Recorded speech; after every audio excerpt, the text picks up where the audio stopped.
آج تک حضور کی جالیوں کو ہاتھ نہیں لگانے دیتے. حضور کے باہر کھڑے ہو کر گنبد خضرا کی طرف جو سلام پڑھ رہا ہو تم کہتے ہو یہ تو گانا گا رہا ہے. سلام یہ نہیں ہوتا.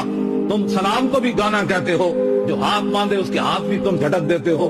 جو حضور کے سامنے کھڑا ہو جائے منہ کر کے تم کہتے ہو کعبہ ادھر ہے. میں نے کہا بتاؤ جب ٹرمپ تمہارے پاس آیا اس وقت تمہاری توحید کدھر گئی تھی؟ اور مولویوں بتاؤ تم تو حضور کا نام چومنے نہیں دیتے.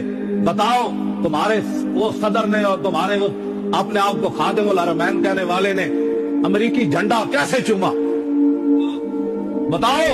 وہ دین ہم کو تم سے پوچھنا چاہتے ہیں. آج پوری امت مسلمہ کو تم نے شرک اور بدعت کی طرف جو بھی حضور کا غلام سسک سسک کر جاتا ہے تمہاری ایک ہی آواز اس کے کان میں پڑتی ہے ہاذا حرام ہاذا شرک ہاذا بدعت. وہ کہتا ہے پتہ نہیں میں پہلے مسلمان تھا کہ بھی نہیں میں تو ساری زندگی حضور کا نام چومتا رہا. ان مولویوں کو 11,000 وولٹ کا کرنٹ کیسے لگ گیا؟ میں مسجد نبوی شریف میں حضور کے سامنے آیا ان مولویوں نے مجھے دھکے دے کر باہر پھینک دیا.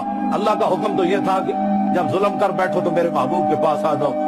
یہ یا میں نے قرآن صحیح نہیں پڑھا یا یہ مولوی کیا بات کر رہے ہیں. ساری امت کو تم نے شرک بدعت حرام کے علاوہ سعودی عرب میں جو بندہ بھی جاتا ہے اس کو ان 3 لفظوں کے علاوہ کچھ بھی نہیں ملتا.